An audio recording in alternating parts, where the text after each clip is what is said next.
Il y avait ça, mais il y avait aussi, je pense bien, il y avait aussi, ça c'est le point de vue du lecteur, il y avait aussi, surtout que, il y avait la peur de Ténin, que cet enfant ravisse, voilà, supplante justement les droits de leurs enfants, surtout que le mari lui accordait beaucoup plus d'attention. Et ce qui les a choqués, c'est quand le vieux, avant sa mort, il a dit, donnez à cet enfant tous les droits que vous pouvez donner aux autres. Oui.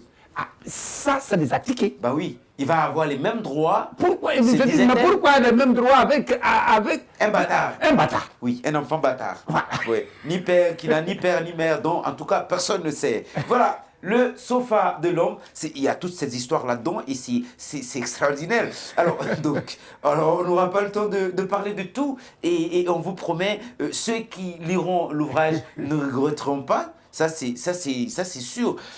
Et alors, là, l'enfant, on va avancer un tout petit peu vite.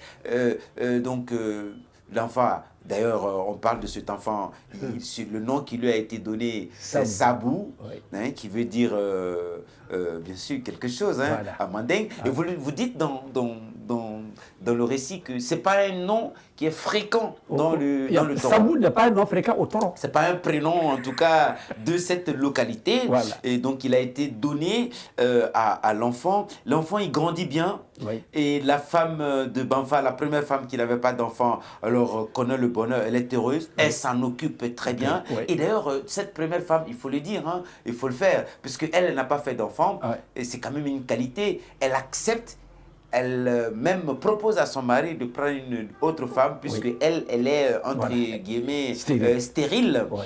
Et c'est qu'elle fait. Mais la monnaie ne lui a pas bien rendue par la femme qui a été qui est rentrée. Mais ça ne l'empêche pas. Le truc, ça va très loin, ça va plus loin que ça, parce qu'effectivement,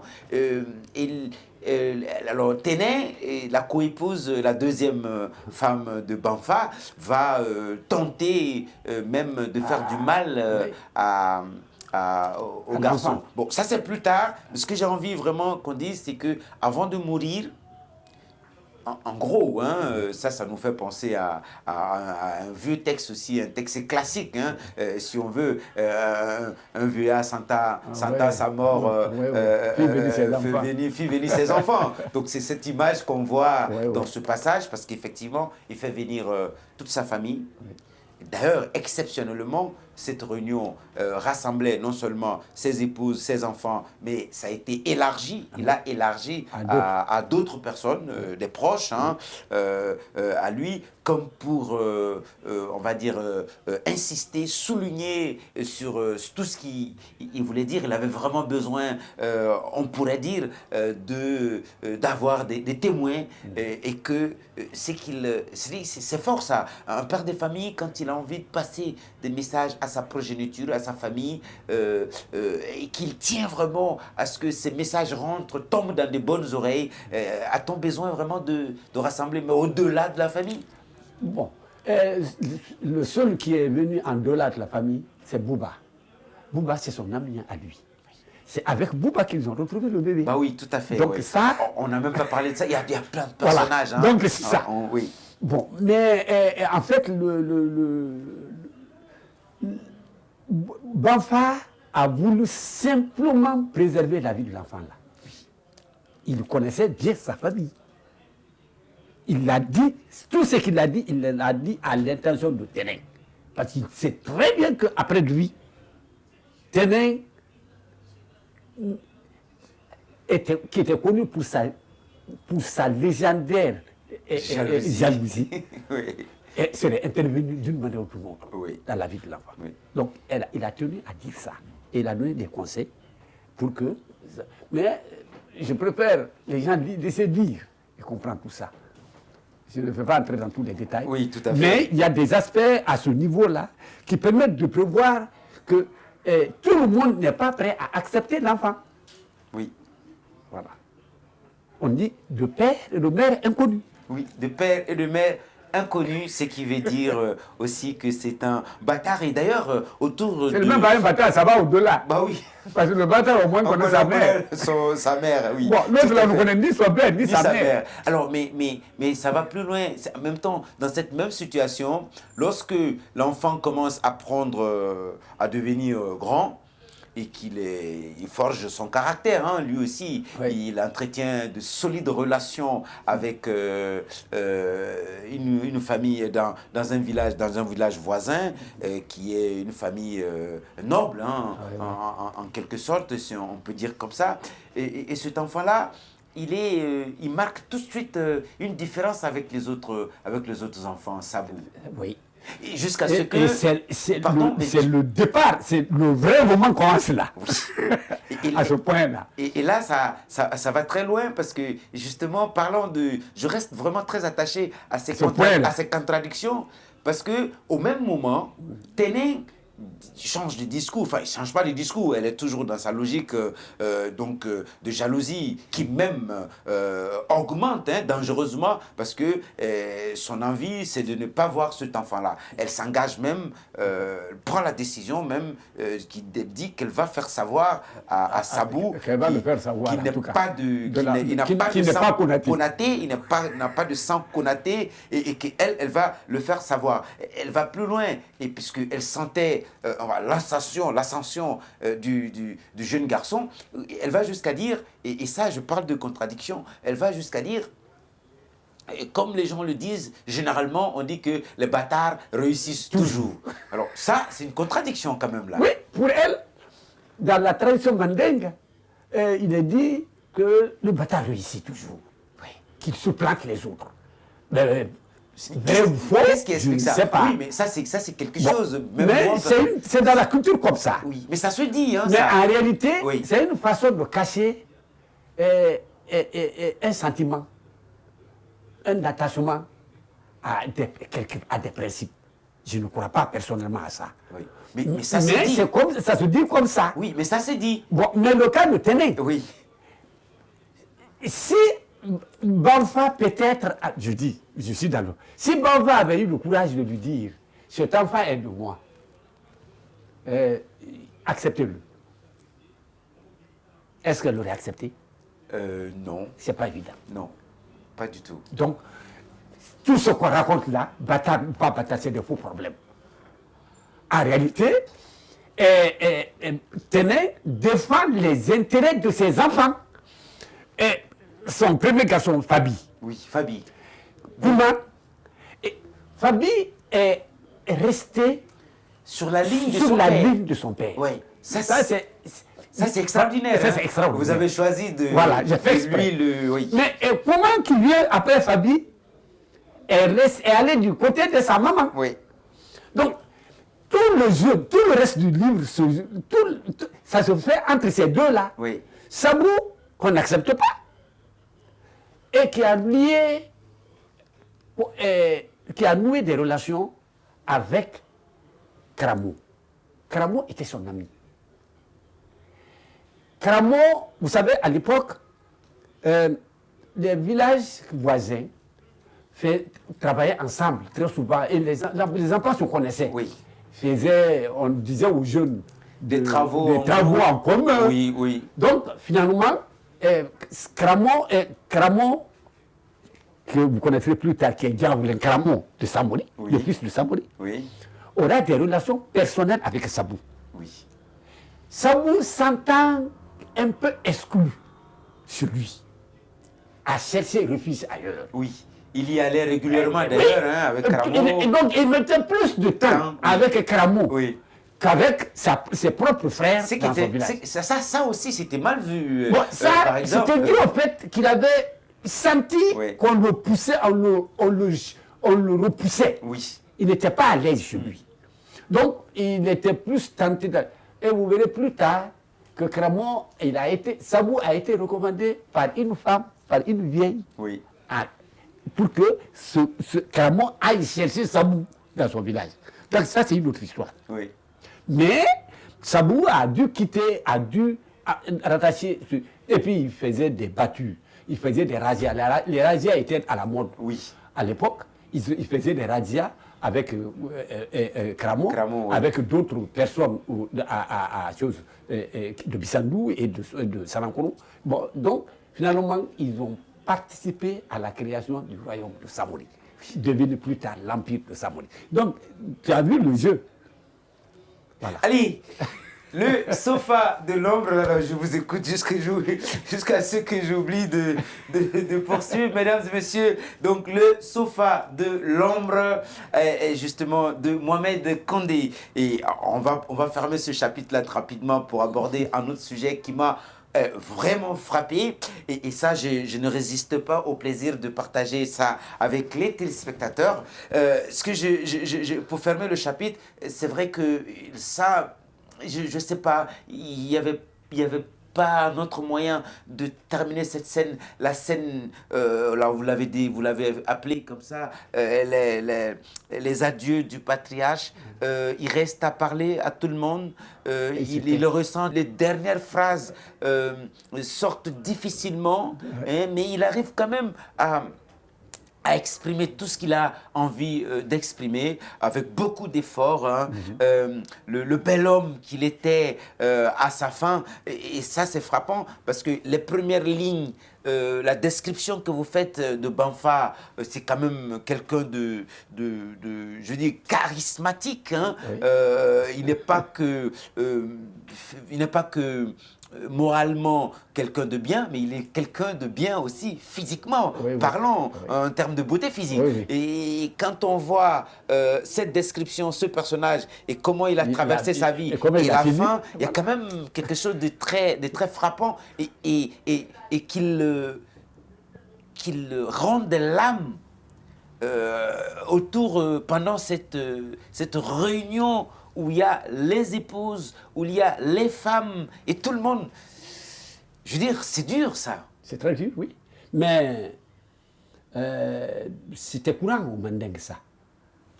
Ça, c'est pas... Je n'ai pas fabriqué comme ça. Au Mandingue, quand les vieux sentent les dernières minutes, les dernières heures approcher, ben, la première chose, c'est d'appeler les gens. On a toujours entendu ça dans l'histoire. Oui, c'était pas des légendes, hein, donc ça existait, c'était courant. Ça, c'est courant. Mais les vieillards d'aujourd'hui, on sort un peu. Je ne sais pas si les vieillards d'aujourd'hui... Bon, je ne connais pas les vieillards d'aujourd'hui, mais c'est pas... En tout cas, dans les capitales, ils sentent il faut avoir le courage. Oui. Quand vous sentez la fin proche, il faut avoir le courage de parler. De parler, oui. De dire ce qu'on veut. Mais il faut sentir, hein, avec les AVC, mais tout le monde sent ça. Il est très difficile, entre parenthèses, il est très difficile que le maire sache le savoir. Hein. Très difficile. On sent toujours la mort approcher d'une manière ou d'une autre. Allez, on sent toujours la mort approcher. Pour le savoir, il faut lire Le sofa de l'ombre. Et puis voilà, je parlais de cet épisode. Ça va être vraiment le dernier chapitre que nous allons aborder, même s'il y a encore beaucoup de choses hein, pour les téléspectateurs. Donc justement, là, c'est le mariage par procuration. Vous nous parlez du mariage par procuration. Va arriver pour le jeune Sabou le moment de se marier. Et c'est vrai aussi que dans le Mandingue ancien, il y avait beaucoup de consultations, hein, malgré la religion. Alors, vous en avez parlé d'ailleurs, malgré la religion, on consultait les devins, on consultait les joueurs de kouri, on consultait tout en fait. Hein, hein, et puis, pratiquement, c'est régulier, ça c'est frappant. Je veux dire, les gens, on ne pouvait pas vivre hein, sans consulter. Ça, c'était vraiment présent dans la vie. Oui, hein. Ça, tout le monde, hein. Jeunes, femmes, hommes, tout le monde. Depuis les dirigeants politiques jusqu'au... Tout le monde consultait. Même pour les travaux champêtres. Mais il n'y a pas que ça. Vous ne voyez que le cas du Mandingue. Mais en Europe, c'est la même chose. Bon, pour l'instant, on est dans le Mandingue, là. C'est la même chose. Ils vont consulter, chacun va consulter son... Vous n'avez pas écrit sur l'Europe, là, vous avez écrit sur le torrent. D'accord. On va parler du torrent et puis la prochaine fois quand vous écrirez... mais non, tout le monde allait consulter. Oui. Donc ça vous aussi allez consulter. Ça fait partie de la vie humaine. Voilà. Donc. Allez, le sofa de l'ombre de Mohamed Kandé. Le mariage par procuration, vous voulez dire? Oui, justement, le mariage par procuration. Je veux dire, Sabou veut donc se marier. il est allé chez une dame et ça c'est agréable. Comment vous avez décrit la scène, hein? La porte, vous décrivez comment la porte, la personne qui venait, le visiteur a poussé la porte pour entrer, la porte est décrite, la maison aussi, etc. On est vraiment dans ce décor du mandingue médiéval, j'ai envie de dire.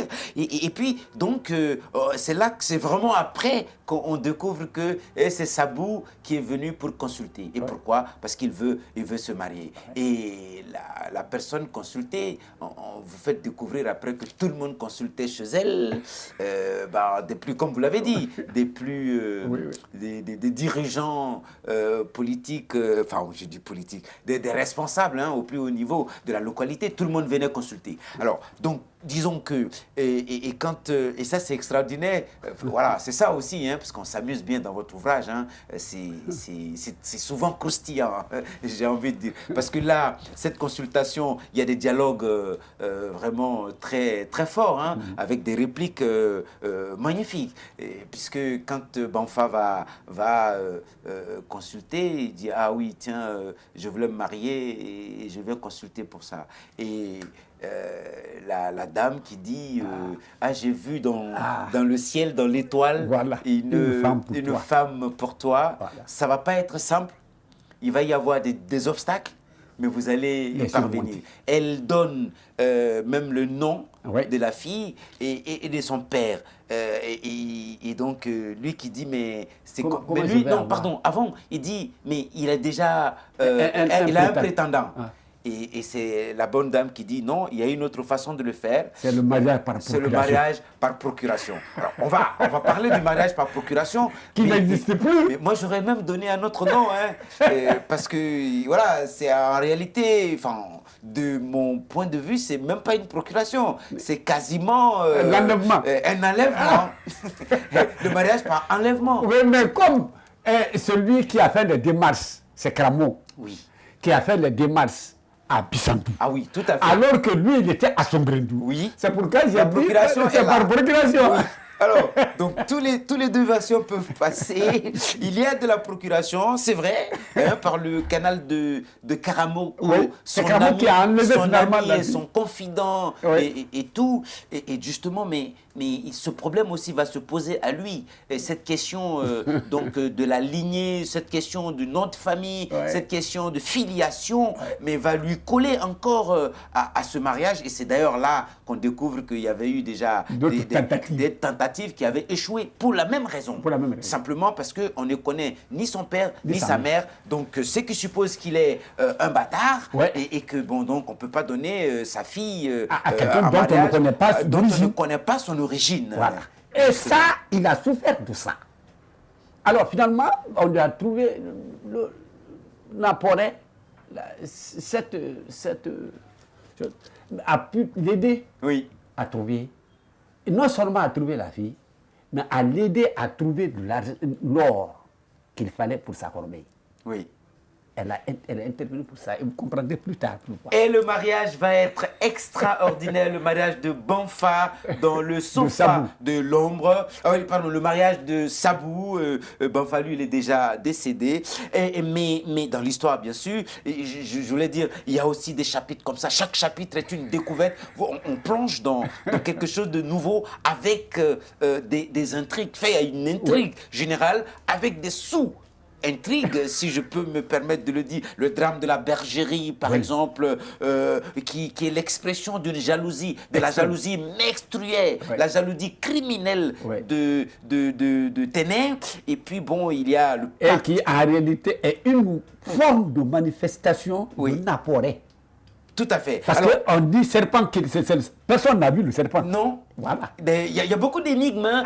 Il y a même beaucoup de mystères aussi dans ce roman. Le pacte du Déguet. Hein, le Déguet est cette espèce de pain blanc donc qu'on connaît très bien dans nos sociétés, pas seulement qu'au Mandingue. Mesdames et messieurs, c'était donc l'entretien avec Mohamed Condé. On n'a pas envie d'arrêter, mais il faut bien qu'on passe aux autres rubriques. Le sofa de l'ombre de Mohamed Condé. À présent, nous passons à la deuxième rubrique, extrait de lecture justement qu'on vous propose. Ça s'appelle le marque-page.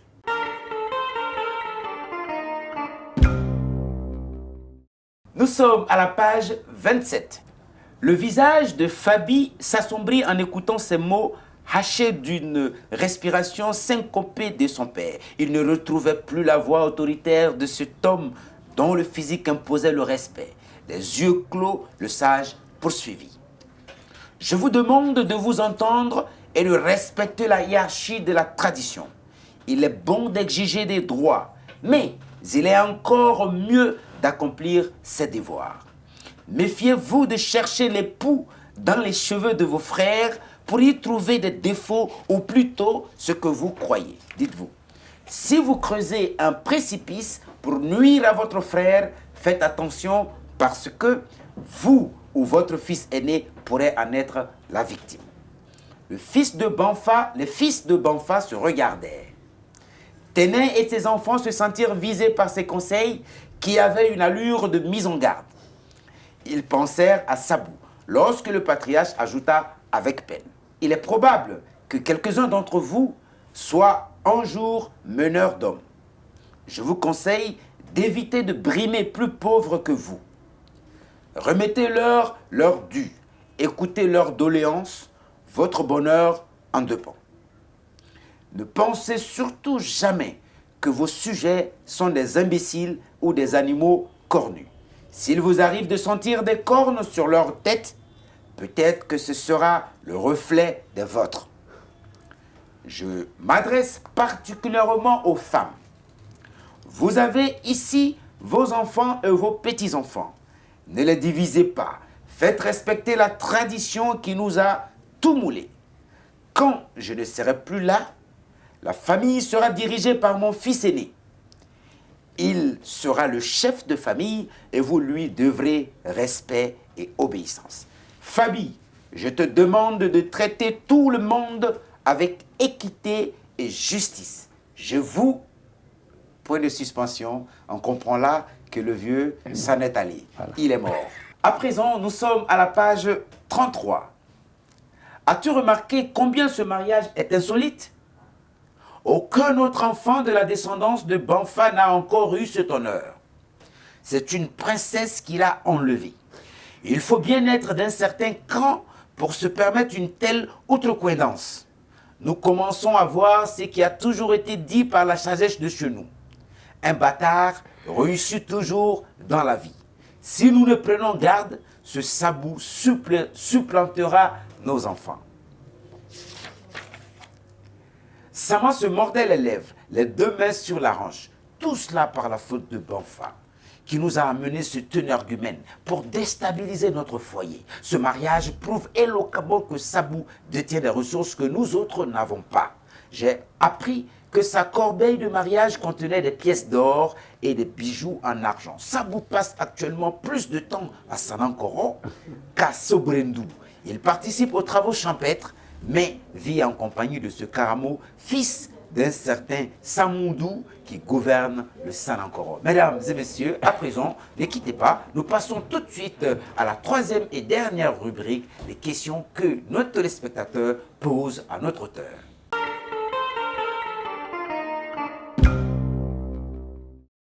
Monsieur Mohamed Condé, bonjour. Bonjour. Moi, ma question est la suivante. Dites-moi, s'il vous est demandé de résumer votre roman en 2 phrases, que diriez-vous? C'est un roman contre l'exclusion sous toutes les formes. Je voudrais tout juste dire que le revers, le corollaire du repli sur soi est le rejet de l'autre.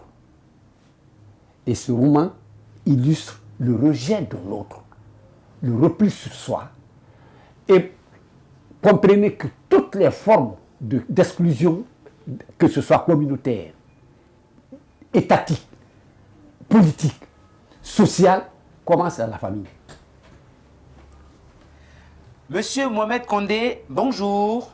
Bonjour. Moi, ma question est la suivante. Dites-nous, quel est l'intérêt, d'après vous, que le lecteur peut-il trouver dans votre roman? Le lecteur comprendra que le repli sur soi-même est suicidaire. Dans la famille, dans la société, et que c'est pas bon. Et qu'il ne faut plus exclure quelqu'un de sa société parce que tout simplement on ne connaît pas son père ou sa mère. Ou à cause de la langue qu'il parle. Ce n'est pas parce que nous ne parlons pas la même langue que nous devons les exclure. Monsieur Mohamed Condé, merci. Merci.